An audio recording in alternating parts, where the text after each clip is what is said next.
प्रश्न संख्या 16 से 19 तक दिए गए परिच्छेद पर आधारित हैं।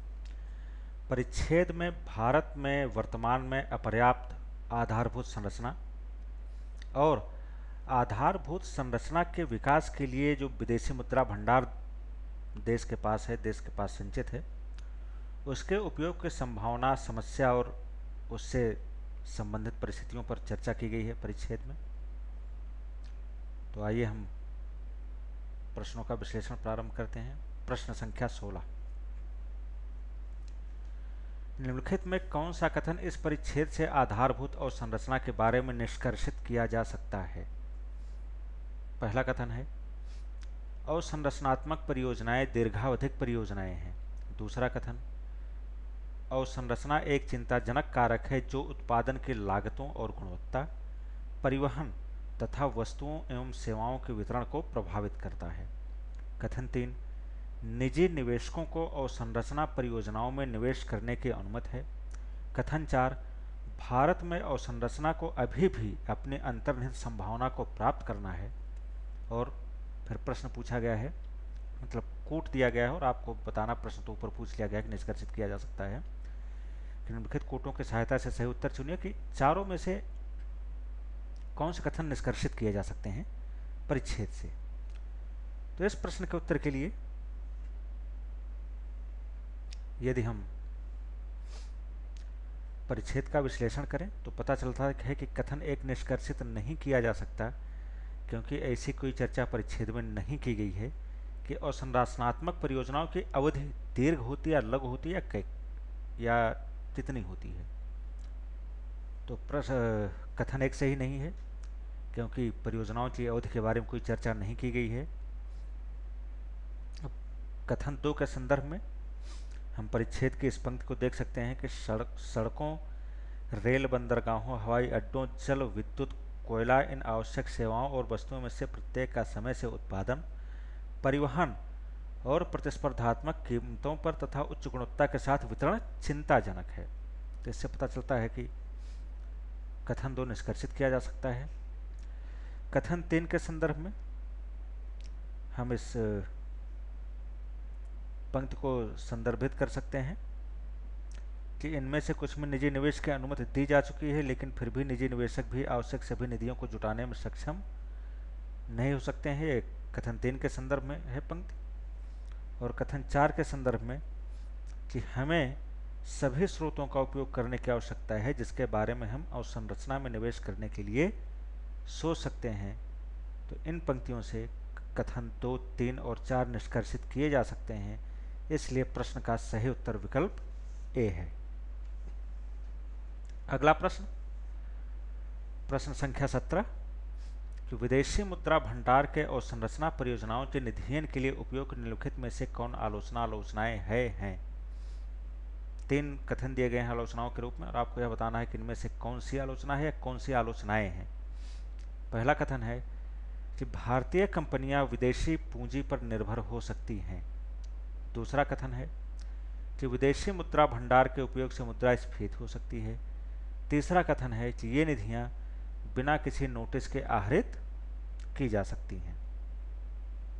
तो इस प्रश्न के उत्तर के लिए हम पहले कथन के संदर्भ में इस पंक्ति को देख सकते हैं परिच्छेद की कि लेकिन अभी भी भारतीय उद्योगों के अतिरिक्त बचाव से कुछ हिमायती हैं जिन्हें विदेशी पूंजी अंतर्वाह का भय है कि इसके कारण विदेशी पूंजी हमारे ऊपर हावी हो जाएगी।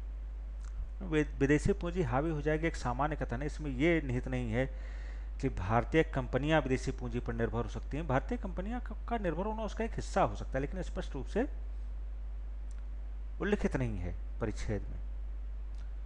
दूसरे कथन के संदर्भ में हम देख सकते हैं जैसे अगली पंक्ति कि कुछ अन्य लोगों को उनकी स्फीतकारी परिस्थिति से भय है। यह भी भय है कि हमारा वर्तमान विदेशी मुद्रा भंडार अधिकांश रूप से एनआरआई अंतर्वाह और विदेशी संस्थागत निवेशकों द्वारा स्टॉक मार्केट में खरीद से बनाए अस्थिर समझे जाते हैं। इससे पता चलता है कि जैसा कि पहले कहा कि कुछ अन्य लोगों को उनकी स्फीतकारी परिस्थिति से भय है, तो दूसरा कथन जो है, जो दूसरी आलोचना दी गई वह परिच्छेद में लिखित वह सही है।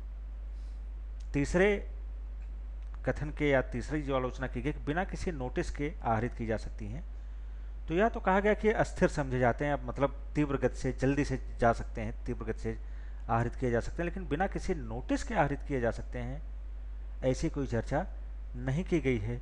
तो प्रश्न का सही उत्तर विकल्प डी है, अर्थात केवल कथन 2 जो है उसको परिच्छेद के अनुसार आलोचना माना जा सकता है। अगला प्रश्न, प्रश्न संख्या 18 कि विदेशी मुद्रा भंडार की अवसंरचना परियोजनाओं के निधियन स्रोत के रूप में अनुशंसा क्यों की गई है? तो 2 कारण दिए गए हैं कथन के रूप में। पहला है कि निवेश के लिए बड़ी धनराशि की आवश्यकता है और वृद्धिमान विदेशी मुद्रा भंडार अनुपयुक्त है। अनुपयुक्त का अभिप्राय यहाँ यह है कि जिसका अभी उपयोग नहीं किया गया है। यह अनुपयुक्त जो है अंग्रेजी का जो कहा जाता है अनसुटेबल, ये उसके अर्थ में ये नहीं है। अनु नहीं, उपयुक्त माने जिसका उपयोग किया जा चुका है, तो उसका भी उपयोग नहीं किया गया, इसलिए से अनुपयुक्त कहा गया है। दूसरा कथन है, दूसरा कारण है कि निजी निवेशक आधारभूत और संरचना परियोजनाओं हेतु आवश्यक निधियां जुटाने में सक्षम नहीं है। और आपको दिए गए कोटों की सहायता से बताना है कि पहला कारण या कथन सही या दूसरा सही है या दोनों सही या दोनों ही सही नहीं है। तो इस प्रश्न के उत्तर के लिए यदि हम परिच्छेद पर विचार करें, परिच्छेद पर ध्यान दें, तो पता चलता है कि कथन 1 या कारण 1 सही है, जिसे हम परिच्छेद के इस पंक्ति से भी संदर्भित कर सकते हैं कि इनमें अंतर्राष्ट्रीय स्तर की प्रतिस्पर्धा क्षमता और गुणवत्ता लाने हेतु जितने निधि के निवेश की आवश्यकता है वह बहुत अधिक है। इनमें से कुछ में निजी निवेश की अनुमति दी जा चुकी है, लेकिन फिर भी निजी निवेश भी आवश्यक सभी निधियों को जुटाने में सक्षम नहीं हो सकते हैं। हमें सभी स्रोतों का उपयोग करने की आवश्यकता है जिसके बारे में हम अवसंरचना में निवेश करने के लिए सोच सकते हैं। तो पता चलता है कि कथन 1 सही है और विदेशी मुद्रा भंडार अभी अनुपयुक्त है, इसकी भी चर्चा आगे चल करके की गई है। तो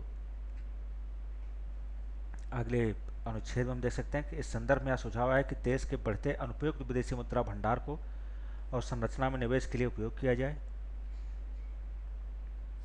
कथन 2 सही नहीं है क्योंकि यह चर्चा नहीं की गई है कि आवश्यक निधियां जुटाने में सक्षम नहीं है, बल्कि चर्चा यह की गई है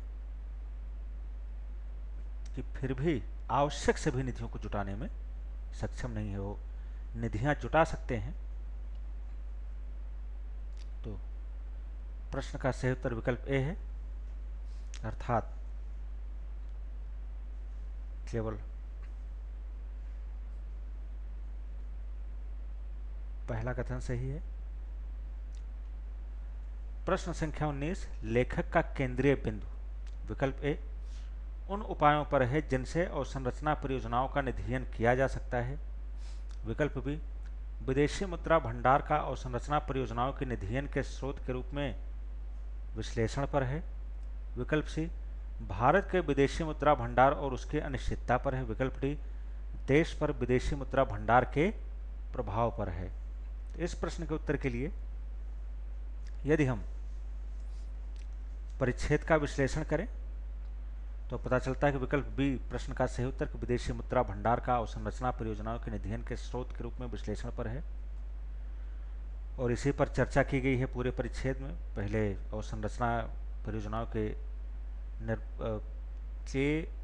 अपर्याप्त क्षमता के कारण होने उसके परिणामों पर चर्चा की गई है, फिर उसके लिए आवश्यक निवेश की चर्चा की गई है, फिर निवेश के लिए के स्रोत के रूप में विदेशी मुद्रा भंडार के उपयोग पर चर्चा की गई है और मुख्य प्रकाश इसी पर डाला गया है। तो प्रश्न का सही उत्तर विकल्प बी है।